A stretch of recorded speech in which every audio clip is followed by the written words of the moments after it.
Okay students, आज हम पढ़ेंगे लाइफ प्रोसेसेस का पार्ट 2। इससे पहले पार्ट 1 हो चुका है, आप चैनल पर जाके देख सकते हैं। पार्ट 1 कंप्लीट हो चुका है। हम ह्यूमन रेस्पिरेटरी सिस्टम तक पढ़ लिए थे और आप सभी से रिक्वेस्ट है कि व्हाट्सएप चैनल ज्वाइन कीजिए। ये ग्रुप के अबाउट में लिंक रहता, वहाँ पे फेसबुक और इंस्टाग्राम और व्हाट्सएप का भी लिंक है। वहाँ पे मैं क्वेश्चंस वगैरह डाल रहा हूँ, तो क्वेश्चंस वहाँ से जो प्रीवियस ईयर क्वेश्चन आए हुए हैं उसकी भी प्रैक्टिस हो जाती है आपके पास। पीडीएफ में मैं डाल रहा हूँ, तो वहाँ से व्हाट्सएप चैनल ज्वाइन कीजिए और सेकंड पार्ट हम कंटिन्यू करेंगे। तो देखिए फर्स्ट हमारा जो ह्यूमन रेस्पिरेटरी सिस्टम है, ह्यूमन रेस्पिरेटरी सिस्टम में क्या क्या है। ह्यूमन रेस्पिरेटरी सिस्टम में नॉस्ट्रिल्स हैं और जो हमारा विंड पाइप है वो है, फिर उसके बाद लंग्स है। ठीक, तो देखो इन ह्यूमन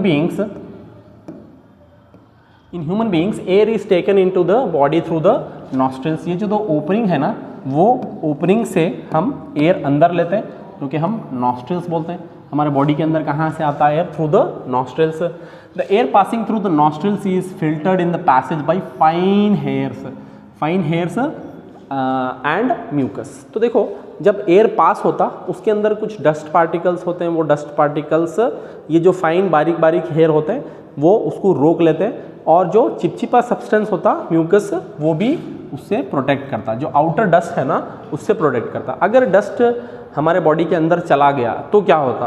तो जो हमारे एल्वेलाई है ना, वो बलून के जैसे स्ट्रक्चर्स रहते हैं, उसके अंदर जाके जब वो डस्ट भर जाता तो उसका सरफेस एरिया कम हो जाता और दम आने के जो जिसको हम एस्थमा बोलते हैं वो वाले प्रॉब्लम्स होने स्टार्ट हो जाते हैं। तो उसको रोकना ज़रूरी है। Now, from here the air passes through the throat into the lungs. Rings of cartilage are present in the throat. These ensure the air passage does not collapse.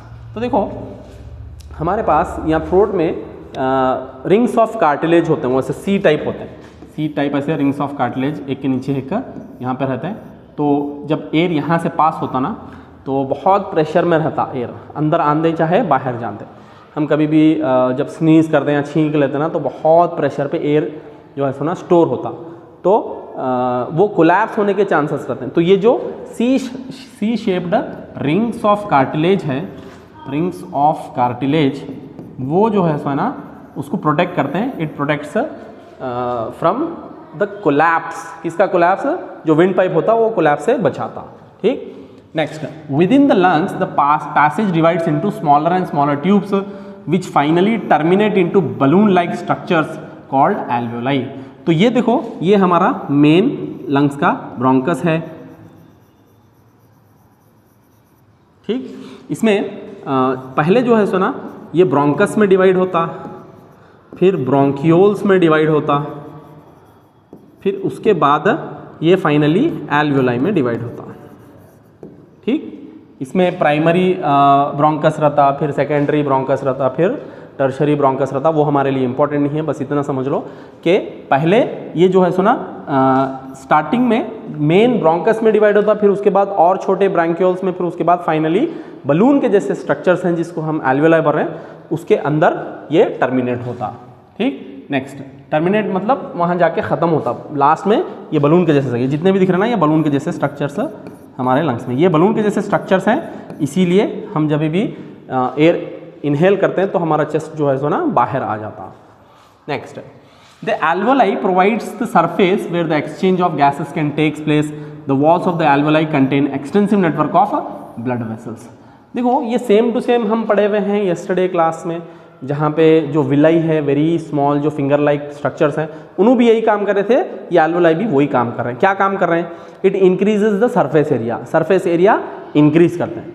तो देखो ये जो ब्लड वेसल्स है ना, इसके बाहर से बहुत सारे ब्लड वेसल्स जाते हैं, वेरी हाई सप्लाई ऑफ। यहाँ से ब्लड इन होता, ब्लड गोज इन, और यहाँ से ब्लड आउट होता। ठीक, और यहाँ से जो ब्लड अंदर आ रहा ना, यहाँ से जो ब्लड आ रहा, इसके अंदर जो है सो ना आपका कार्बन डाइऑक्साइड प्रेजेंट है। तो यहाँ पे कार्बन डाइऑक्साइड इन्हें इसको दे देता और ऑक्सीजन ले लेता, तो यहाँ से ये ब्लड बाहर चला जाता।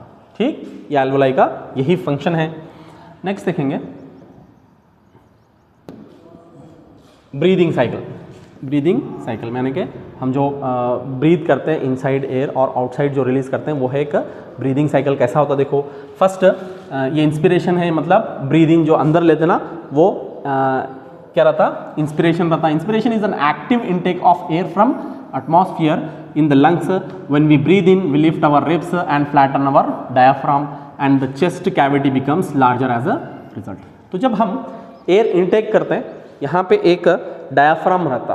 डायाफ्राम क्या रहता, आपके जो लोअर एब्डोमेन के ऑर्गन्स है उसको और अपर एब्डोमेन के ऑर्गन्स को सेपरेट करता। ठीक, तो ये डायाफ्राम फ्लैट हो जाता और हम एयर अंदर ले लेते हैं, इसको ब्रीथ इन बोलते हैं या फिर इंस्पिरेशन। ठीक, देखो द पाथवे ऑफ एयर मतलब रास्ता, एयर कैसा किस रास्ते से आता, पहले नॉस्ट्रिल से आता फिर ट्रैकिया, फिर देखेंगे पहले नॉस्ट्रिल्स यानी कि ओपनिंग, हमारे जो नाक के अंदर ओपनिंग है ना, those are nostrils. Then nasal cavity, यहाँ पे जो कैविटी है ये पाइप, ये नेजल कैविटी, फिर फैरिंग्स, फिर लैरिंग्स, यहाँ पे फैरिंग्स और लैरिंग्स रहता, फिर उसके बाद ट्रैकिया, फिर ब्रोंकाई, फिर ब्रोंक्यूल्स, फिर एल्वेलाई। ये रास्ते से हमारा एयर जो है सो ना लंग्स के अंदर तक पहुंचता। ये ब्रोंकाई और ब्रोंक्यूल्स और एल्वेलाई ये तीनों लंग्स के पार्ट हैं। कौन से? ब्रोंकाई, ब्रोंक्यूल्स और एल्वेलाई ये लंग्स के पार्ट हैं। ये तीनों के तीनों ये लंग्स के पार्ट हैं। ठीक, उससे पहले जितना भी आ रहा चाहे नेजल कैविटी होंगे या फैरिंग्स, लैरिंग्स या ट्रैकिया, सारे के सारे लंग्स का हिस्सा नहीं है, ये पाइप का हिस्सा है। ठीक, नेक्स्ट एक्सपिरेशन, ये बाहर जब हम एयर रिलीज कर रहे हैं इसको ब्रीद आउट बोल रहे हैं। It is the passive expelling of air from the lungs when the lungs exhale मतलब जो एयर हम बाहर छोड़ रहे हैं, the diaphragm relaxes and the volume of the thoracic cavity decreases, as a result the lungs contract and the air is forced out.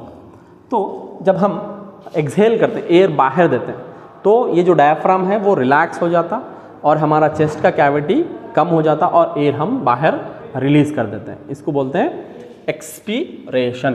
ठीक, next देखेंगे यहाँ पे ये भी पाथवे सेम टू सेम, इसका अगर उल्टा कर देंगे, ये प्रीवियस वाले का अगर उल्टा कर देंगे तो सेम आता, पहले alveoli, bronchioles, bronchi, trachea, larynx, pharynx और nasal cavity, then nostrils. Now in humans the respiratory pigment is hemoglobin present in the red blood cells, carries oxygen from lungs to different tissues of the body. Hemoglobin has more affinity towards oxygen. तो होता क्या मालूम है, हमारा जो blood है ना, blood के अंदर जो ब्लड का फॉर एग्जांपल हम एक लिक्विड लिए, लेट्स से वाटर लिए, इसके अंदर हम सॉल्ट भी ऐड कर रहे हैं और शुगर भी ऐड कर रहे हैं और कुछ मड भी ऐड कर रहे हैं। ठीक, मेन तो था वाटर। ठीक, ये वाटर का जो इक्विवेलेंट है ना, वाटर का इक्विवेलेंट वो प्लाज्मा कहलाता। ठीक, जो मैट्रिक्स रहता ना, मैट्रिक्स जो हर चीज़ जिसके अंदर रहती वो मैट्रिक्स बोलते हैं, वो मैट्रिक्स क्या रहता, प्लाज्मा रहता। ठीक, अब इस प्लाज्मा के अंदर आरबीसीज भी रहते हैं और डब्ल्यूबीसीज भी रहते हैं और प्लेटलेट्स भी रहते हैं। ठीक, अब ये जो आरबीसीज है ना, इसमें हीमोग्लोबिन रहता। हीमोग्लोबिन क्या करता मालूम है, ऑक्सीजन को अट्रैक्ट करता, क्योंकि इसकी एफिनिटी O2 की तरफ ज़्यादा रहती, मतलब इन्हें अट्रैक्ट करता और ऑक्सी हीमोग्लोबिन बन जाता। ऑक्सी हीमोग्लोबिन बन के ये all parts of the body तक पहुंच जाता। हीमोग्लोबिन किसको, जो ऑक्सीजन है वो ट्रांसपोर्ट करता। ठीक, नाउ क्योंकि इसकी एफिनिटी ऑक्सीजन की तरफ ज़्यादा है, हीमोग्लोबिन रहता, फिर वो ऑक्सी हीमोग्लोबिन बन जाता, फिर all parts of the body तक जाता, जैसे कि टिश्यूज हो गया, सेल्स हो गया, वहाँ तक पहुँच के ऑक्सीजन डिलीवर कर देता और वापस हीमोग्लोबिन बनता और वापस आ जाता। तो अब कार्बन डाइऑक्साइड वापस कैसा आता, कार्बन डाइऑक्साइड क्या है मालूम है, वो ब्लड के अंदर डिजॉल्व फॉर्म में वापस आता। ठीक, तो ऑक्सीजन क्यों नहीं डिजॉल्व होता, ऑक्सीजन इसके अंदर आसानी से डिजॉल्व नहीं होता, इसीलिए इसको हीमोग्लोबिन लेके कैरी करता। Now carbon dioxide is more soluble in water than oxygen and is hence it is mostly transported by the plasma। तो जो कार्बन डाइऑक्साइड है वो प्लाज्मा ही ट्रांसपोर्ट करता, क्योंकि ये आसानी से सॉल्युबल है, किसमें, लिक्विड्स में सॉल्युबल है, इसीलिए उसको कौन ट्रांसपोर्ट करता, उसको ट्रांसपोर्ट करता कार्बन डाइऑक्साइड, सॉरी उसको ट्रांसपोर्ट करता प्लाज्मा। नेक्स्ट देखेंगे ट्रांसपोर्टेशन इन ह्यूमन बींग्स। यहाँ से ये आप समझ लो very important part life processes का, वेरी इंपॉर्टेंट फॉर बोर्ड्स लिख लो। ये अगर आप पढ़ लेंगे तो आपके बोर्ड्स में कंपलसरी ये आ जाता। ठीक, ब्लड जो है सो है ना एक कनेक्टिव टिश्यू है, ये all parts of the body को ज्वाइन करता, ट्रांसपोर्ट भी करता मटेरियल्स, बहुत सारे यहाँ पे प्रोसेस होते हैं देखेंगे। तो ट्रांसपोर्टेशन ऑफ ह्यूमन बींग्स है। Blood is a transporting media, it transport food, oxygen, waste materials in our body. तो ब्लड सिर्फ ऑक्सीजन ही ट्रांसपोर्ट नहीं कर रहा, ये फूड भी ट्रांसपोर्ट कर रहा, जो ग्लूकोज वगैरह है, ग्लूकोज है और अमीनो एसिड्स हैं या और दूसरे चीज़ें हैं जैसे कि फैटी एसिड्स वगैरह, ये सारे के सारे कौन ट्रांसपोर्ट कर रहे हैं? ये ब्लड ही ट्रांसपोर्ट कर रहा है। ये फूड भी ट्रांसपोर्ट करता, ऑक्सीजन भी ट्रांसपोर्ट करता और वेस्ट मटेरियल्स भी जो बॉडी से निकलता ना वो भी ट्रांसपोर्ट करता। Next, blood consist of A fluid medium called plasma. अभी थोड़ी देर पहले बताया मैं, फ्लूइड मीडियम रहता है जिसके अंदर सेल्स आर सस्पेंडेड। सस्पेंडेड मतलब तैरते रहते हैं, ऑब्वियसली सस्पेंशन मतलब जो तैरते रहते हैं उसके अंदर। Now plasma transports food, carbon dioxide and nitrogenous waste in the dissolved form. Oxygen is carried by the red blood corpuscles. तो देखो जो प्लाज्मा है वो क्या ट्रांसपोर्ट करता है? हमारे बॉडी का nitrogenous waste, nitrogenous waste carry करता है। ठीक, हमारे बॉडी का जो नाइट्रोजीनस वेस्ट है वो भी कैरी करता है। देखो प्लाज्मा क्या कर रहा है? कार्बन डाइऑक्साइड ट्रांसपोर्ट कर रहा और नाइट्रोजीनस वेस्ट। नाइट्रोजीनस वेस्ट क्या है? हमारे बॉडी में यूरिया रिलीज होता तो वो भी ट्रांसपोर्ट करता। कहाँ से कहाँ तक ट्रांसपोर्ट करना रहता है इसको? All parts of the body से किडनी तक इसको ट्रांसपोर्ट करना। Next, we need a pumping organ, heart to push blood around the body and network of tubes, blood vessels to reach all the tissues. तो अब blood तो है, blood को हमारे को क्या चाहिए? एक पंपिंग ऑर्गन भी चाहिए। पंपिंग ऑर्गन मतलब ताकि ये ब्लड को पूरे के पूरे वेन्स में ये पंप कर सके, वेन्स में, आर्टरीज में और कैपिलरीज में। आगे देखेंगे ये क्या रहता। तो ये हमारे को ट्यूब्स भी चाहिए और एक पंपिंग ऑर्गन भी चाहिए जो कि हार्ट है। ठीक, यहाँ से देखो अब ये हमारा हार्ट है, इसके अंदर दो मैं आपको चेम्बर्स बता देता हूँ। ये वाला जो है सुना, इधर वाला ये कलर्ड रेड है समझो, ये वाला रेड कलर है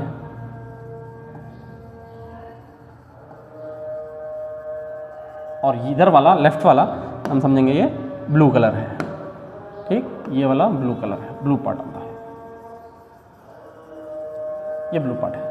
खाली आपको बताने के लिए बाद में मैं रब कर देता हूँ ताकि आपको पता चले कि कहाँ पे कौन से हार्ट के कौन से चेंबर में ऑक्सीजनेटेड ब्लड है, कौन सा डीऑक्सीजनेटेड ब्लड है।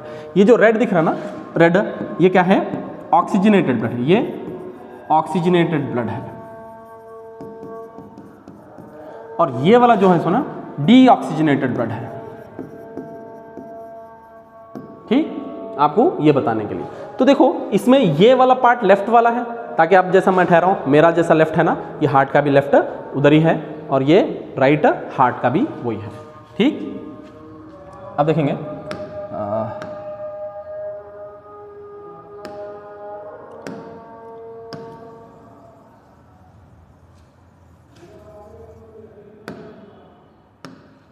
यस, इधर देखो ये हार्ट के पहले चेंबर देख लेंगे।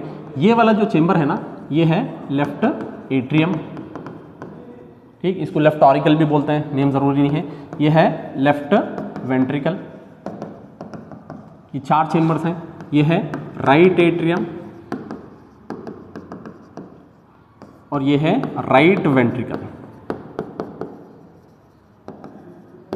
ठीक, अब इसमें ये है हमारा मेन आयोटा, जहां से जो ऑक्सीजनेटेड ब्लड है ना वो पंप हो रहा, किधर? All parts of the body तक। मेन जो हमारा हार्ट का आयोटा रहता, वहीं से पूरा का पूरा ऑक्सीजनेटेड ब्लड पंप होता। ठीक, और ये देखो वेना केवा है, इसके अंदर 2 वेना केवा रहता, सुपीरियर वेना केवा और इंफीरियर वेना केवा रहता। तो ये यहाँ पे आता, यहाँ से कौन सा ब्लड आता?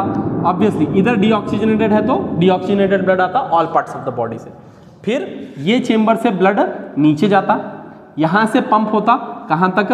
पल्मनरी, यानी कि यहाँ से लंग्स तक जाता, लंग्स से फिर वापस आता कहाँ तक? यहाँ तक, फिर यहाँ से पंप होता, यहाँ से नीचे आता, यहाँ से all parts of the body तक चला जाता। ठीक, इसको समझना है हमारे को। तो अगर हम स्टार्ट करेंगे कि अगर ब्लड आया from all parts of the body से, तो क्या इसका पाथवे है वो देखेंगे। फर्स्ट ब्लड आया इस पार्ट में, ठीक, यहाँ पे ब्लड आया, यहाँ से गया इधर, ठीक। फिर यहाँ से गया लंग्स तक, लंग्स में उसको ऑक्सीजन मिल गया, फिर लंग्स से वापस आया इधर, फिर यहाँ से नीचे आया, यहाँ से all parts of the body तक चला गया। तो अगर मैं रास्ता ये करूँगा ना, तो पहले ऑल पार्ट्स, ठीक, इसको हम एक अलग में ये कर लेंगे। इधर देखो, हम नंबर 1 अगर स्टेप वाइज ये करेंगे तो पहले क्या होता मालूम है, ऑल पार्ट्स आता। ऑल पार्ट से नंबर 2 जो हमारे हार्ट का राइट एट्रियम है वहाँ पे आता। फिर नंबर 3 राइट एट्रियम से राइट वेंट्रिकल में जाता, ठीक। उसके बाद राइट वेंट्रिकल से लंग्स को जाता, फिर लंग्स से वापस आता किधर, लेफ्ट एट्रियम में, फिर उसके बाद लेफ्ट वेंट्रिकल में जाता, फिर उसके बाद all parts of the body तक, all parts of the body तक, ठीक।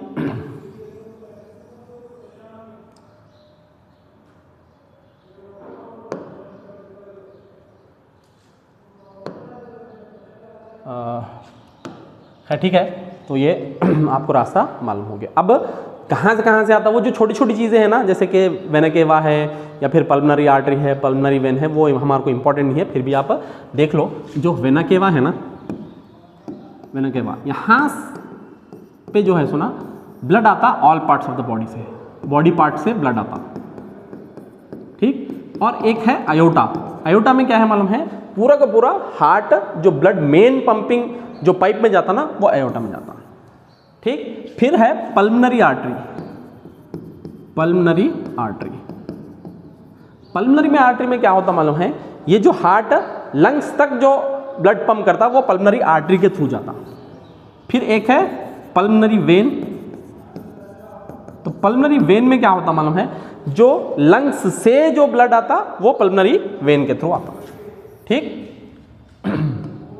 तो देखेंगे यहीं पे, इसी को अभी जितनी भी चीज़ें आपको बता दी गई हैं इसी का यहाँ पे एक्सप्लेनेशन रहता। मैं इसलिए ये यूज़ कर रहा हूँ ताकि आपको वर्ड्स याद रहें एग्जाम में, अदरवाइज आपको ओरल भी बोल दिए तो चल जाता, ठीक। ये वर्ड्स जो हम पढ़ रहे हैं ना, ये याद रहना आपको वर्ड्स, क्योंकि हम एग्जाम में ये तो नहीं लिख सकते कि ब्लड यहाँ पे ये आता वहाँ पे वो आता बोल के, हमको वर्ड्स वही जो रीडर में आपके दिया हुआ है वही लिखना रहता। तो देखो, the heart has 4 different chambers to prevent the oxygen rich blood from mixing with the blood containing carbon dioxide. तो हमारे हार्ट में 4 चेंबर्स क्यों हैं? 4 चेंबर्स इसलिए हैं कि हार्ट में ऑक्सीजनेटेड और डीऑक्सीजनेटेड ब्लड का सेपरेशन होना, अलग अलग ये दोनों भी रहना, ठीक। नेक्स्ट देखो, oxygen rich blood from the lung comes from thin walled left atrium. Left atrium से ऑक्सीजन रिच ब्लड आता। तो फॉर एग्जांपल ये हमारा हार्ट है और इसमें 4 चेंबर समझो, ये है लेफ्ट एट्रियम, ये है लेफ्ट वेंट्रिकल, और ये है राइट एट्रियम, और ये राइट वेंट्रिकल। तो पहले ब्लड कहाँ था? लेफ्ट एट्रियम में आता।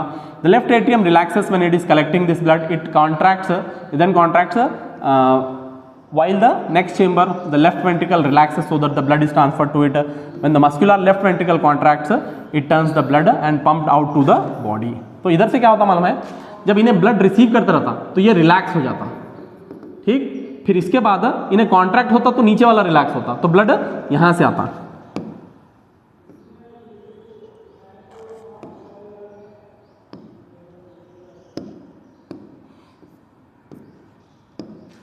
ठीक। ब्लड यहां से इधर गया, ठीक। अब ये जब कॉन्ट्रैक्ट हो गया तो ये बैकफ्लो नहीं होता ब्लड, क्योंकि यहाँ पे एक वॉल रहता। वॉल क्या करता मालूम है, उसको बैकफ्लो ऑफ द ब्लड को रोकता और इन्हें क्या करता, all parts of the body में ब्लड पंप कर देता, ठीक। नेक्स्ट देखो, deoxygenated blood comes from the body to the thick walled right atrium as it relaxes, as the right atrium contracts the corresponding lower chamber, the right ventricle dilates. Dilates मतलब relaxes ही है। तो जब all parts of the body से blood आता यहाँ पे इसके अंदर राइट एट्रियम में, तो इन्हें रिलैक्स रहता। फिर जब इन्हें इसको पुश करता तो नीचे वाला रिलैक्स रहता, इन्हें कॉन्ट्रैक्ट होता। फिर इसके बाद जब इन्हें कॉन्ट्रैक्ट होता तो ये ब्लड पुश हो जाता किधर तक, लंग्स तक जाने वाली पल्मनरी आर्टरी तक पुश हो जाता। पल्मनरी आर्टरी से ब्लड चला जाता कहाँ तक, लंग्स तक। Now this transfers blood into the right ventricle which in turn pumps it into the lungs for oxygenation. तो अब राइट वेंट्रिकल से कहाँ जाता, लंग्स तक जाता। लंग्स तक ये ब्लड चला गया, ऑक्सीजनेशन के लिए पहुंच गया वहाँ पे। Since ventricles have to pump the blood in various organs, they have thicker muscular walls than the atria. इधर देखो, यहाँ पे एक इंपॉर्टेंट चीज़ है, ये डायग्राम में अगर आप केयरफुली देखेंगे ना तो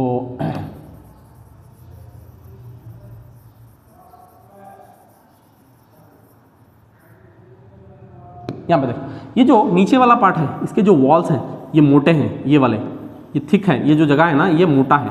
ऊपर में जो एट्रियम है ना वो थिन वॉल्ड है, जो ये है ना नीचे वेंट्रिकल्स वो थिक वॉल्ड है। क्यों थिक वॉल्ड है? क्योंकि ये इनको ब्लड पंप करना रहता, पुश करना रहता, इसीलिए इनके जो वॉल्स है ना वो थिक है। ऊपर से आ रहा देखो थिकनेस नीचे नीचे नीचे इंक्रीज होते जा रहा, ये वॉल्स हैं। तो walls of atrium are thicker than the walls of walls of ventricle are thicker than the walls of atrium because the blood had to be pushed out from the ventricles। ठीक, ये समझ में आ गया। Next देखेंगे, इसके thicker muscular walls रहते हैं than the atria. Walls ensure that the blood does not flow backwards when the atria और वेंट्रिकल्स कॉन्ट्रैक्ट। तो ये एक वॉल्स रहते हैं, वॉल्स अलग, यहाँ दो चीजें हैं, एक वॉल है एक वॉल है। वॉल्स और वॉल क्या है मैं अभी बता देता हूँ। ये जो मैं कलर करा ना ये वॉल है, ये वॉल है, सॉरी ये है वॉल। ठीक, यहां पे जो दिख रहा ना ये है वॉल्व। वॉल क्या करता मालूम है? हाई प्रेशर को झेल लेता, जो हाई प्रेशर में यहां से ब्लड जाना है उसको झेल लेता। और जो वॉल्व है, वॉल्व क्या करता मालूम है? Back flow of the blood से प्रिवेंट करता। वॉल्व अलग वॉल अलग। ठीक, ये हाई प्रेशर में ब्लड इनको पंप करते हैं, इसलिए इसके वॉल्स जो है सोना थिक रहते हैं। वॉल्स क्या करते हैं मालूम है? ये ब्लड का बैक फ्लो को से प्रिवेंट करते हैं। ठीक, नेक्स्ट देखेंगे। Now necessity of having 4 chambered heart. Heart के 4 चेम्बर्ड होना क्यों जरूरी है? देखो, 2 तरीके के एनिमल्स होते हैं हमारे पास, जितने भी मैमल्स हैं ना, मैमल्स सारे के सारे 4 चेम्बर्ड हार्ट वाले होते हैं। इसके साथ साथ जो बर्ड्स होते हैं वो भी 4 चेम्बर्ड वाले होते हैं। जितने वर्टिब्रेट्स हैं ना, देखो एनिमल्स का जो डिवीजन हुआ ना वो दो कैटेगरीज में हुआ बड़े बड़े। एक है वर्टिब्रेट्स और दूसरे हैं इनवर्टिब्रेट्स। वर्टिब्रेट्स मतलब जिन एनिमल्स को बैकबोन होता वो हो गए वर्टिब्रेट्स, जिनको नहीं होता वो इनवर्टिब्रेट्स हो गए। वर्टिब्रेट्स में जो 5 ग्रुप्स है ना, एक फिशेस का ग्रुप है और एक एम्फीबियंस का, रेप्टाइल्स का, फिर उसके बाद बर्ड्स का है, फिर मैमल्स का ग्रुप है। जो आखिरी के 2 ग्रुप है ना मैमल्स, अभी मैं आपके 5 ग्रुप लिख देता हूँ। एक है फर्स्ट वाला आपका ग्रुप है कौन सा? फिशेस वाला ग्रुप है। ठीक, फिशेस वाला ग्रुप है। फिर उसके बाद एम्फीबियंस है, फिर उसके बाद रेप्टाइल्स वाला ग्रुप है, फिर उसके बाद बर्ड्स वाला ग्रुप है जिसको एव्स भी बोलते हैं, और फिशेस को भी पाइसिस बोलते हैं, और नेक्स्ट है मैमल्स का ग्रुप। ठीक, इन दोनों में क्या है मालूम है? 4 चेम्बर्ड हार्ट है, और इन दोनों में 3 चेम्बर्ड हार्ट है, और इसमें 2 चेम्बर्ड हार्ट है। ठीक, इन दोनों में क्यों रहता? क्योंकि ये दोनों वार्म ब्लडेड एनिमल्स हैं। क्या है? ये दोनों warm blooded animals. Warm blooded का मतलब क्या है कि बाहर का टेम्परेचर कुछ भी होने, इनका बॉडी टेम्परेचर कांस्टेंट मेंटेन होता। किसका? बर्ड्स और मैमल्स का। कोल्ड ब्लडेड एनिमल्स कौन से हैं? ये बाकी के 3 कोल्ड ब्लडेड एनिमल्स हैं। तो इनका कोल्ड ब्लडेड का मतलब क्या है? बाहर का जो टेम्परेचर है इनका बॉडी का भी वही टेम्परेचर रहता।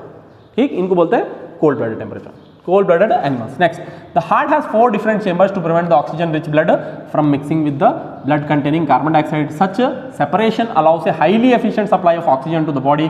This is useful in animals that have high energy needs. ये very very important है। देखो ये लाइन previous बहुत बार आया हुआ है ये एग्जाम में कि why there is a separation of chambers in the heart, because animals which are warm blooded they need high energy. उनको हाई एनर्जी चाहिए। क्यों हाई एनर्जी चाहिए? To maintain the body temperature. Body का temperature maintain करने के लिए इनको high energy चाहिए। तो हाई एनर्जी चाहिए तो इनको ऑक्सीजन रिच ब्लड प्रोवाइड करना पड़ता, जिसके अंदर बहुत ज़्यादा ऑक्सीजन है। कार्बन डाइऑक्साइड का अगर ब्लड प्रोवाइड कर दिए तो एनर्जी नहीं मिलती, क्योंकि एनर्जी हमारी जनरेट होती ही ऑक्सीजन से है। कैसा मालूम हुआ ये हमारे को मालूम है, जो रेस्पिरेशन का सेलुलर रेस्पिरेशन है उसमें ऑक्सीजन ज़रूरी है। तो जो हाईली एफिशिएंट ऑक्सीजन वाला ब्लड है वो पहुंच जाता, जिसकी वजह से इनका बॉडी का टेम्परेचर मेंटेन होता। This is useful in the animals that have high energy needs such as birds and mammals which constantly use energy to maintain their body temperature. Such animals are called warm blooded animals. तो जो animals अपना body temperature maintain रखते हैं, इनका high energy needs रहता, तो ऐसे animals को हम वार्म ब्लडेड बोलते हैं। ये दोनों वार्म ब्लडेड है, और बाकी के 3 क्या है? वो कोल्ड ब्लडेड एनिमल्स है। Now, in animals that do not use energy for this purpose, the body temperature depends on the temperature in the environment. Such animals are called cold-blooded animals. जो बाहर का टेम्परेचर रहता है वही अगर किसी organism के बॉडी का टेम्परेचर रहता है उनको बोलते हैं cold-blooded animals. Now, animals like amphibians or many reptiles have 3-chambered heart. तो ये दोनों के क्या है मालूम है? 3-chambered hearts हैं and tolerate some mixing of oxygenated and deoxygenated blood. इनके बॉडी में मिक्सिंग हो जाता, ऑक्सीजनेटेड डीऑक्सीजनेटेड का मिक्सिंग हो जाता. फिशेस के अंदर वो सेपरेशन ही नहीं रहता. Now fishes have only 2 chambers to their hearts and the blood is pumped to the gills in oxygen is oxygenated there and passes directly to the rest of the body. तो blood क्या है मालूम है?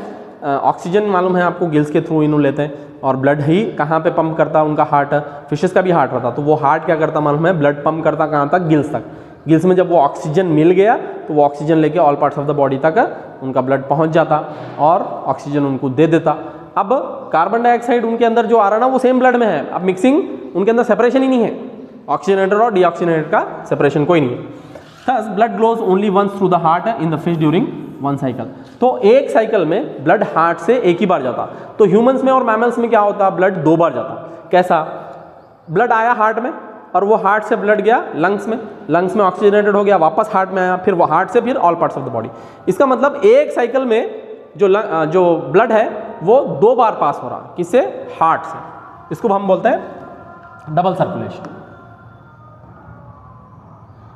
यहां पे देखो ये हमारे लंग्स हैं, ठीक, ये लंग्स हैं. इसको और थोड़ा सा ये कर लेंगे बस. ये देखो हमारे लंग्स हैं. यहाँ पे ये पल्मनरी वेन है. पल्मनरी वेन मतलब ये ऑक्सीजनेटेड ब्लड है और ये डीऑक्सीजनेटेड ब्लड है, ठीक. यहाँ से ब्लड आया हार्ट में, फिर हार्ट क्या करा? पंप करा all parts of the body में. All parts of the body से अब ये ऑक्सीजन रिच ब्लड एक्सचेंज हो गया किसमें? कार्बन डाइऑक्साइड वाले इसमें. यहाँ पे कार्बन डाइऑक्साइड है, यहाँ पे ऑक्सीजन है. अभी कार्बन डाइऑक्साइड से किधर गया? हार्ट में गया. हार्ट फिर से पंप करा किसमें? ये लंग्स में. तो लंग्स से फिर हार्ट में, हार्ट से फिर all parts of the body, all parts of the body से फिर हार्ट, हार्ट से फिर लंग्स. ये साइकिल चलता रहता, ठीक. ये इसको केयरफुली देखना. नेक्स्ट देखो blood vessels. But blood vessels 3 types के होते हैं. एक है आर्टरीज होते हैं और दूसरे वेन्स होते हैं, तीसरे कैपिलरीज होते हैं. आर्टरीज क्या करते हैं मालूम है? ब्लड जो हार्ट से है ना all parts of the body तक लेके आता है. आर्टरीज कहाँ तक, कहाँ से, यही कन्फ्यूजन होता. आर्टरीज ब्लड से कैरी करते हैं. मतलब हमको याद रखना है तो क्या करना? आर्टरीज ऑक्सीजनेटेड ब्लड अगर याद रख लिया तो मालूम हो जाता, क्योंकि हार्ट से जो ब्लड आता है वो ऑक्सीजनेटेड ही रहता. तो देखो आर्टरीज क्या करते हैं? ये ब्लड कैरी करते हैं away from the heart. Veins क्या करते हैं? ब्लड कैरी करते हैं टुवर्ड्स द हार्ट. तो जो अवे फ्रॉम द हार्ट है वहाँ पे ऑक्सीजनेटेड ब्लड रहता, जो टुवर्ड्स द हार्ट रहता वो कार्बन डाइऑक्साइड रिच ब्लड रहता. Arteries are the vessels which carry blood away from the heart to the various organs of the body. Since the blood emerges from the heart under high pressure, the arteries have thick elastic walls. तो arteries के thick walls रहते हैं, क्योंकि heart जो है सो ना blood pump करता है इसमें. और थिक मतलब आप ऐसा देखें ना, ये एक्चुअल ये रहता इतना थिक रहता, इनके वॉल्स इतने मोटे रहते. इसमें से ब्लड जाता रहता, इसमें से, ये बीच में से ब्लड जाता रहता. इनका वॉल जो है सो ना थिक रहते हैं, बहुत मोटे रहते हैं. क्यों? क्योंकि यहाँ पे blood is in high pressure. High pressure blood यहाँ पे, ठीक. नेक्स्ट है देखो veins collect the blood from different organs and bring it back to the heart.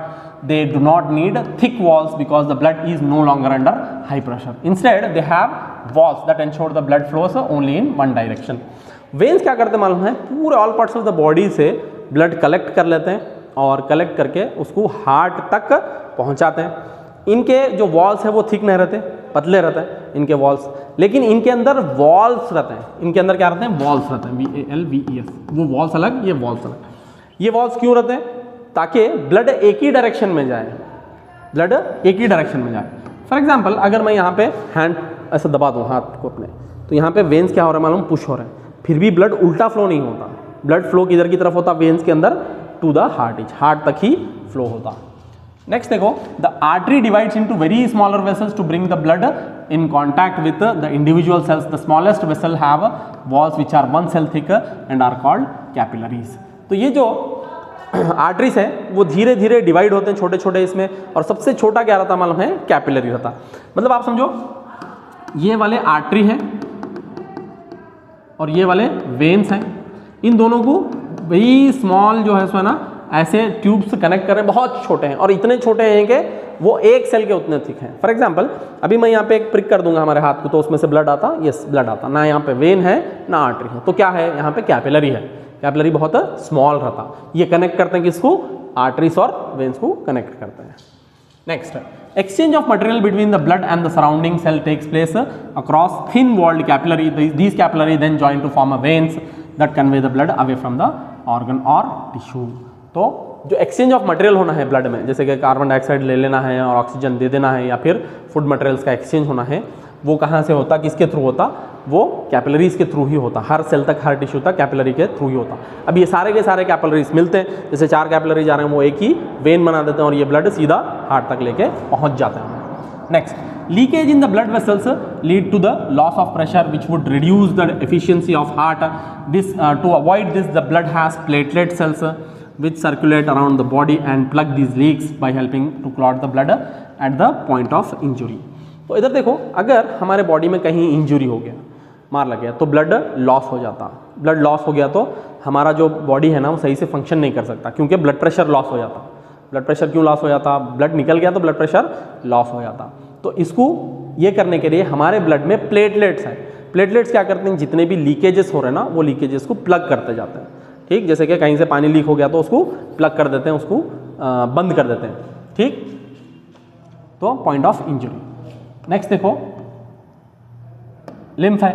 Lymph क्या है, ये अलग से एक फ्लूइड है, इसको टिश्यू फ्लूइड भी बोलते हैं। ये प्लाज्मा के जैसी रहता, सेम टू सेम, और इसके अंदर थोड़ा सा प्रोटीन कम रहता, otherwise it is nothing but plasma only. ठीक, इनका काम क्या है देखेंगे। There is another type of fluid also involved in transportation.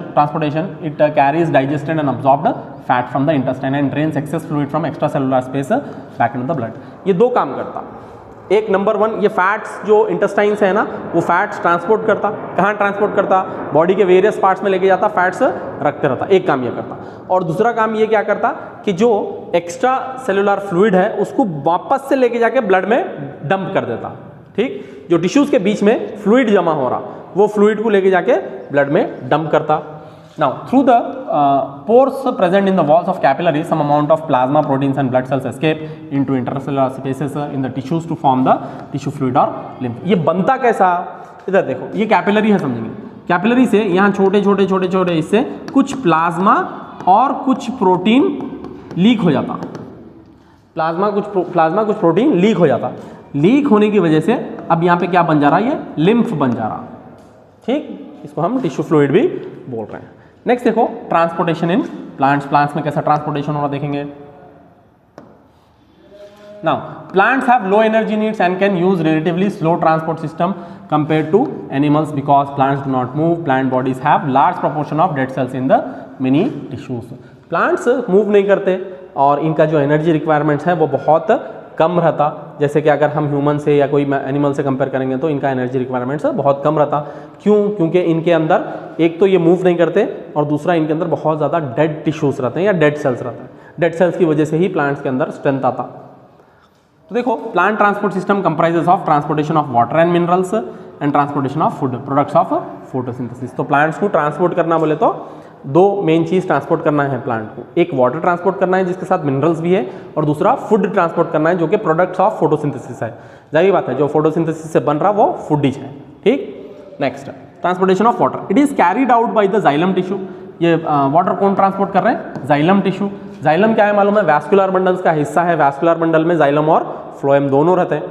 तो देखो, evaporation in the leaf creates a suction pressure which pulls the water from the xylem cells of the roots. The loss of water in the form of vapor from the aerial parts of the plant is known as transpiration.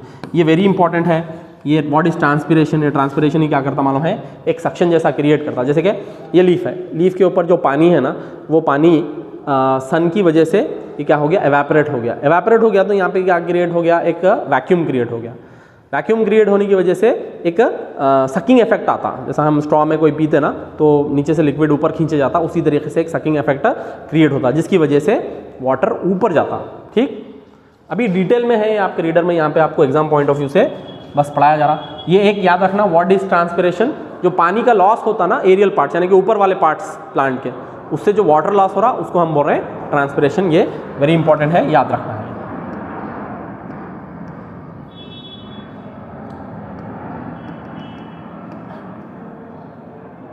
Next देखो, role of transpiration. Transpiration का क्या role है, important. ये देखो, transpiration helps in absorption and upward movement of water and minerals dissolved in the form of dissolve in it from roots to the leaves. तो transpiration किस में मदद करता, एक तो अब्जॉर्प्शन में मदद करता, किस चीज़ का अब्जॉर्प्शन, ये मिनरल सबका अब्जॉर्प्शन, और दूसरी चीज़ मूवमेंट ऑफ वाटर को इन्हें सपोर्ट करता ट्रांसपिरेशन। वैसे वाटर का मूवमेंट अलग चीज़ है, क्योंकि नाइट में अलग रूट प्रेशर की वजह से वाटर ट्रांसपोर्ट होता और डे में ट्रांसपिरेशन की वजह से वाटर ट्रांसपोर्ट होता, वो अलग चीज़ है। लेकिन ट्रांसपिरेशन मदद करता पानी के अपवर्ड मूवमेंट में। Now it helps in temperature regulation. ये क्या करता मालूम है, प्लांट के बॉडी का टेम्परेचर रेगुलेट करता है, यानी कि टेम्परेचर मेंटेन करता। जैसे कि प्लांट का बॉडी अगर ज़्यादा हीट हो गया तो क्या होता, वहाँ पे टेम्परेचर उसका हाई हो जाता और प्लांट सूखने के चांसेस रहते। तो ट्रांसपिरेशन क्या करता मालूम है, प्लांट के बॉडी का टेम्परेचर भी मेंटेन रखता। नेक्स्ट देखेंगे ट्रांसपोर्टेशन ऑफ फूड। फूड कैसा ट्रांसपोर्ट होता, it is carried out by phloem tissue. जैसे कि वाटर ट्रांसपोर्ट हो रहा था जाइलम टिश्यू से, उसी तरीके से फूड ट्रांसपोर्ट होता फ्लोएम टिश्यू से। Products of photosynthesis are moved from leaves to other parts of the plant. तो फूड कहाँ पे बनता, लीव्स में बनता। लीव से कहाँ तक जाना रहता, प्लांट के जितने भी एडिबल पार्ट्स हैं, एडिबल पार्ट्स यानी कि जो भी हम खाते हैं ना, वो एडिबल पार्ट्स तक लेके जाके फूड स्टोर करना रहता। वो रूट्स भी हो सकता, स्टेम भी हो सकता, फ्रूट्स भी हो सकता, फ्लावर्स भी हो सकता। नेक्स्ट देखेंगे, the transportation of soluble products of photosynthesis is called translocation.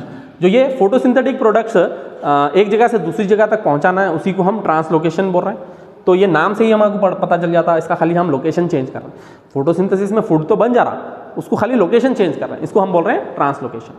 ठीक, ट्रांसपोर्टेशन को ही ट्रांसलोकेशन बोल रहे हैं। Now these substances are specially delivered to the storage organs of roots, fruits and seeds and to the growing organs. ये कहाँ कहाँ तक पहुँचता, ये पहुंचता रूट्स तक और फ्रूट्स तक और सीड्स तक और ग्रोइंग ऑर्गन, जहाँ कभी प्लांट के भी ग्रोइंग ऑर्गन्स है वहाँ तक ये पहुँच जाता, सीड तक पहुँच जाता और रूट्स तक ये पहुँच जाता। नेक्स्ट देखो, the translocation of food and other substances takes place in sieve tubes with the help of adjacent companion cells both in upward and downward direction. तो देखो, जो ये फ्लोएम टिश्यू है ना, फ्लोएम टिश्यू में 4 टाइप के रहते हैं, अगर आप 9th क्लास में पढ़े होंगे तो। एक है फ्लोएम फाइबर्स रहता और फ्लोएम पैरेन्काइमा रहता और सीव ट्यूब्स रहते हैं और कंपेनियन सेल्स। तो सीव ट्यूब्स के थ्रू ये जो फोटोसिंथेटिक प्रोडक्ट्स हैं वो कैरी आउट होते हैं। और देखो, ये दोनों डायरेक्शन में होता। दोनों डायरेक्शन में कैसा होता, फॉर एग्जांपल कोई प्लांट है, प्लांट क्या करा मालूम है, अपना फूड लेके जाके कहीं रूट में या कहीं स्टेम में स्टोर करा, ठीक। और जो है सो ना स्प्रिंग सीजन आ गया जहाँ पे पत्ते पूरे झड़ जाते हैं, तो अब ग्रीन प्लांट्स ही नहीं है तो वहाँ पे फोटोसिंथेसिस तो हो रहा नहीं, तो अब उनके पास फूड कहाँ से आता। अब ये फूड जो है सो ना जो स्टोर करे थे रूट्स में, वो लेके जाके वापस वहाँ पे अपर पार्ट्स को देते हैं, वहाँ पे फिर धीरे धीरे से ग्रो होना चालू हो जाता बड्स तक, फिर और वहाँ पे ग्रीनरी आ जाती अपर पार्ट्स में। वो ग्रीनरी आने से फिर उन्होंने अपना फूड प्रिपेयर करना चालू करते हैं। तो जो ट्रांसलोकेशन है ये दोनों डायरेक्शन में होता, लेकिन वाटर का एक ही डायरेक्शन में होता। वाटर खाली एक ही डायरेक्शन में मूव करता और जो फोटोसिंथेटिक प्रोडक्ट्स हैं वो दोनों डायरेक्शन में मूव करते हैं। Next, the translocation in phloem is achieve by utilizing energy. जैसे कि वाटर का मूवमेंट एक फिजिकल प्रोसेस है, ट्रांसपिरेशन मदद कर रहा था और रूट प्रेशर मदद कर रहा था, लेकिन यहाँ पे फ्लोएम के अंदर जितना भी मूवमेंट हो रहा फूड का, वो मूवमेंट किसकी वजह से होता, यहाँ पे उसको एनर्जी खर्च करना पड़ता उसको, ठीक, एटीपी की स्पेंड करना पड़ता। Now increases in the osmotic pressure of the tissue causes the movement of food material। तो टिश्यू का ऑस्मोटिक प्रेशर इंक्रीज होता तो उसके अंदर वाटर आता, वाटर आने की वजह से फूड जो है सो ना एक डायरेक्शन में मूव करता। कैसा मूव होता फूड, वाटर अंदर आता, प्रेशर का डिफरेंस आया था, इसीलिए फूड जो है सो ना बाहर की तरफ मूव करता किसी भी सेल के अंदर। नेक्स्ट देखो, यहाँ पे है एक्सक्रीशन। बॉडी के अंदर एक्सक्रीटरी ऑर्गन्स है, कौन से हैं हमारे पास, जो एक्सक्रीटरी ऑर्गन्स है वो है किडनीज, और किडनीज तक ब्लड आता, ब्लड प्यूरिफाई होता और वापस चले जाता। यहाँ पे देखेंगे, देखो, excretion is a process in which harmful metabolic nitrogenous waste like urea and uric acid generated are remove from the body. अब यूरिया और यूरिक एसिड क्या है, जो पानी पिए तो यूजुअली यूरिया रहता, जो पानी नहीं पीते उनका यूरिक एसिड रहता, तो हमारे बॉडी का नाइट्रोजीनियस वेस्ट क्रिएट होता, और ये प्रोसेस को निकालने के प्रोसेस को बोलते हैं हम एक्सक्रीशन। जो भी बॉडी का वेस्ट है उसको निकालने के प्रोसेस को हम बोल रहे हैं एक्सक्रीशन। नेक्स्ट देखो, excretory system of human beings includes a pair of kidneys. ये पेयर ऑफ किडनीस है, और यूरिनरी ब्लैडर, ये है यूरिनरी ब्लैडर, और पेयर ऑफ यूरेटर्स, ये है पेयर ऑफ यूरेटर्स, ये है pair of ureters, and A urethra, और एक ये यूरेथ्रा है। ठीक, ये ब्लैडर है और ये यूरेथ्रा है नीचे, और ये है यूरेटर, और ये दोनों किडनीज। ठीक, नेक्स्ट है, each kidney contains many filtration units called nephrons. हर किडनी में छोटे छोटे छोटे छोटे यूनिट्स रहते हैं नेफ्रॉन्स। ये किसके जैसे रहते हैं आप समझ लो, एल्वेलाई के ही जैसे रहते हैं, छोटे छोटे filtration units. Now nephrons are basic filtration units of kidneys, they carry out filtration, selective reabsorption and tubular secretion. तो ये किडनीज के छोटे छोटे जो नेफ्रॉन्स रहते हैं वो 3 काम कर रहे हैं। क्या क्या कर रहे हैं? नंबर 1 ये फिल्ट्रेशन कैरी कर आउट कर रहे हैं, और सेलेक्टिव रीअब्जॉर्प्शन कर रहे हैं, और ट्यूबुलर सीक्रेशन ये कर रहे हैं। अब ये प्रोसेसेस में क्या होता, इन्हों क्या करते हैं, फिल्टर भी करते हैं, फिल्टर करने के बाद कुछ मटेरियल्स उसके अंदर चले जाते हैं, फिर उसको जो है सो ना वापस से रीअब्जॉर्ब करना पड़ता। ठीक, ये प्रोसेसेस आगे देखेंगे, और जो आपको बोर्ड एग्जाम में ड्रॉ करना है यही आपको बोर्ड एग्जाम में डायग्राम ड्रॉ करना है। ठीक, ये देखो, ये ग्लोमेरुलस है, ये बाउमेंस कैप्सूल है, ये वाला बाउमेंस कैप्सूल है, और ये जो है सो ना नीचे वाला ये कलेक्टिंग डक्ट है, और ये ट्यूबुलर पार्ट है, ट्यूब वाला पार्ट है। ठीक, इसमें 4 पार्ट इंपॉर्टेंट है। ये वाला जो ये टाइप दिख रहा है आपको, ये कलेक्टिंग डक्ट है। ठीक, ये ट्यूबुलर पार्ट है, ट्यूब्स वाला, लंबे ट्यूब्स है। आपके रीडर में ऐसा डायग्राम नहीं है। रीडर में डायग्राम कैसा है, यहाँ से ट्यूब्स ऐसा बहुत सारे ऐसा एक जगह लपटे हुए हैं, जैसा है, जैसा थ्रेड लपटा हो रहा था नहीं, वैसा है। ये वही पार्ट है समझो। ठीक, ट्यूबुलर पार्ट है, और ये है आपका बाउमेंस कैप्सूल। बाउमेंस कैप्सूल के अंदर रहता ग्लोमेरुलस। ठीक, अब इनके बारे में आगे देखेंगे।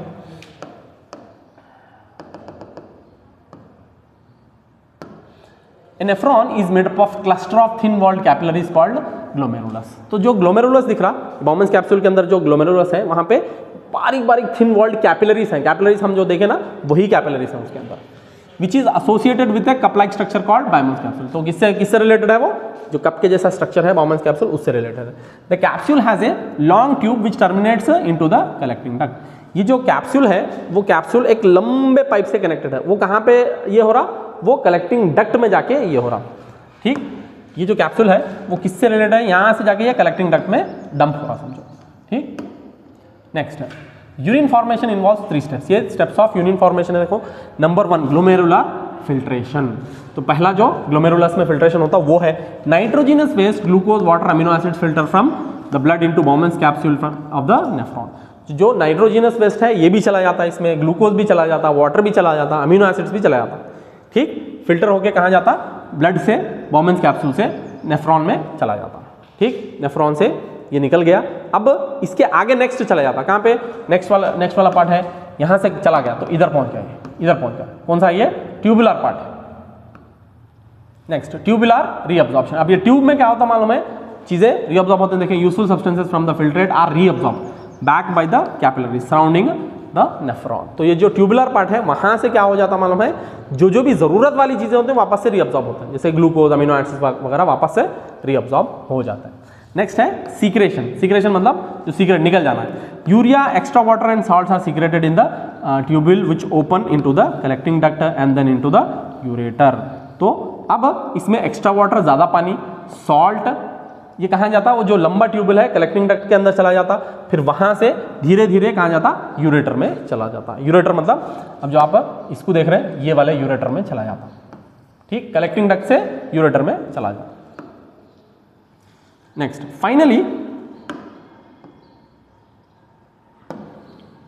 finally each ureter drains the urine in urinary bladder where it is stored until the pressure of the expanded bladder leads the urge to pass it through the urethra। तो अब ये जो लिक्विड चले जा रहा, पानी चले जा रहा, एक्सेस वाटर चले जा रहा और नाइट्रोजनस वेस्ट चले जा रहा, वो जहाँ पे कहाँ पे बढ़ जाता, वो यूरिनरी ब्लैडर में बढ़ जाता। कब तक, जब तक कि वो प्रेशर हमारे को बाहर रिलीज करने पे मजबूर ना करे और वो यूरेथ्रा के थ्रू बाहर चला जाता। The amount of water reabsorbed depends upon, कितना वाटर रीअब्जॉर्ब होता है वो किस पे डिपेंड करता। देखो, जब ब्लड प्यूरिफाई हो रहा ना उसके अंदर वाटर भी चला जाता। अब वाटर वो रीअब्जॉर्ब करना रहता। अब वो रीअब्जॉर्प्शन किस पे डिपेंड करता है कि हमारे बॉडी में कितना वाटर है। अगर वाटर ज़्यादा है तो वो वाटर बाहर चले जाता, अगर हमारे बॉडी में वाटर की कमी है तो पानी ज़्यादा रीअब्सॉर्ब हो जाता। ठीक, how much excess water is there in the body and how much nitrogenous waste need to be excreted. अगर ज़्यादा नाइट्रोजनस वेस्ट एक्सक्रीट करना है तो लिक्विड जो है सो है ना वो चला जाता। यूजुअली क्या होता, ब्लैडर में स्टोर हुआ, कभी अगर धुक्काले में अगर वाटर नहीं पिए तो हमको येलोइश जो है सो ना यूरिन आता। For the same reason of course, क्योंकि उसके अंदर वाटर की कमी है, इसीलिए हमारे को येलोइश यूरिन आता usually in the summer season. ठीक, नेक्स्ट एक्सक्रीशन इन प्लांट्स। यहाँ से क्वेश्चन आए लास्ट ईयर, ये क्या है मालूम है, सबसे नेग्लेक्टेड पार्ट्स हैं लाइफ प्रोसेसेस के, तो आपको ये लास्ट पार्ट देखना है। तो प्लांट्स क्या करते हैं मालूम है, अपना वेस्ट जो है सो ना रिलीज करते हैं। किस पार्ट्स में, किस इसमें देखेंगे क्या मेथड है उनका। The plants get rid of gaseous products through stomata in the leaves and lenticels in stems.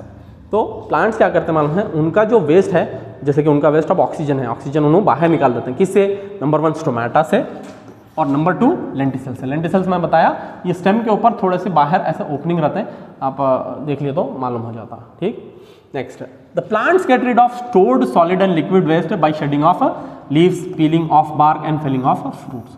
तो प्लांट्स अपना वेस्ट जो है ना और 3 तरीके से भी ये रिलीज करते हैं। नंबर 1, जब अपने पत्ते झड़ा देता है, shedding of leaves. Number 2, peeling of bark, इनके ऊपर जो बार्क रहता, छाल जिसको बोलते हैं, वो भी ऑटोमेटिकली ही निकलती है, ये प्लांट का वेस्टेज है। और फेलिंग ऑफ फ्रूट्स जब टूट जाते हैं ना, वहाँ पे भी इन्हों वेस्ट अपने लेके जाके जमा करते रहते हैं, और जो प्लांट से जो है ना एक फ्रूट नीचे गिर जाता है, जब ये अपना वेस्ट लेके जाके उसमें जमा करते रहते हैं। Now plants get rid of waste by secreting them in the form of gums and resins. तो प्लांट्स का वेस्ट हम देखें, गोंद वगैरह जो बोलते हैं ना, रेजिन्स और गम्स, ये भी प्लांट का वेस्ट ही रहता। ठीक, next, plants also excrete some waste substances in the soil around them. Plants क्या करते हैं, अपने सॉइल के आजू बाजू कुछ उनका वेस्ट रहता, वो भी उन्होंने सीक्रेट कर देते हैं। ठीक, यहाँ पे आपका ये वाला ख़त्म हो गया, चैप्टर ख़त्म हो गया। यहाँ पे कुछ क्वेश्चंस हैं, वो क्वेश्चंस मैं आपको दे देता हूँ, इसके आंसर्स आप कमेंट बॉक्स में लिखिए, जो भी स्टूडेंट्स ये पूरा देख रहे हैं। ठीक,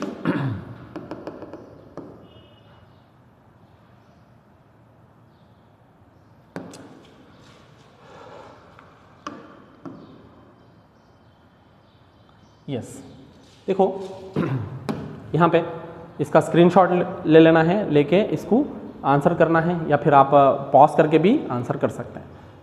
the tissue the transport food among the plants is, कौन सा टिश्यू फूड ये करता, वाटर करने वाला जाइलम है, ये वाटर करता, और ये फ्लोएम फूड करता। Oxygen rich blood flows from, oxygen rich blood flows कैसा होता। ठीक, पहले लंग्स, फिर हार्ट, फिर sales.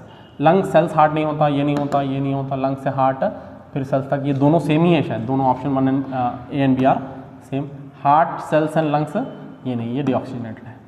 Next, which of the following are the techniques use by plants to get rid of waste. Shedding of leaves है, in the form of resins and gums है, और ये ऑल है 1 2 3 4 4 ऑल सारे के सारे हैं। वैक्यूल्स में भी जमा करते हैं, ओपनिंग इसके अंदर लेके जाके अपना ये जमा करता है प्लांट्स। ठीक, ये देखो, ये अभी आपको डायग्राम जो बताया गया है, ये आपको मालूम है वोमेन्स कैप्सूल है, ये ग्लोमेरुलस है, ये ट्यूबुलर पार्ट है, ये कलेक्टिंग डक्ट है। ठीक, इसमें ए मतलब इसका पूछ रहा, तो ये क्या है, कलेक्टिंग डक्ट है। और भी है, इसके आगे के क्वेश्चंस आपको आंसर करना है। क्वेश्चन नंबर ये जैसा 105 है, 105 के आगे आपको आंसर करना है, बस स्क्रीनशॉट के लिए आपको ये कर देता हूँ।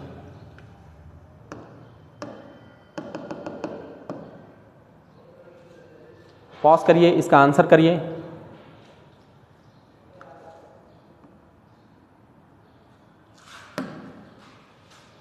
पॉज करिए, इसका भी आंसर करिए।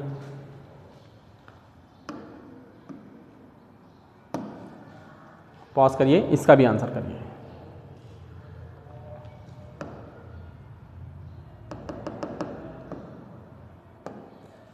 इसको भी पॉज करिए, इसका भी आंसर करिए।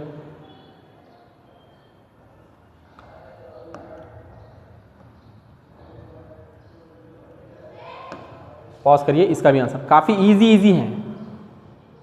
देखो, kidneys in the human beings are a part of excretion. ठीक, सिंपल क्वेश्चंस है। नेक्स्ट भी है शायद, हाँ यस, नेक्स्ट भी है।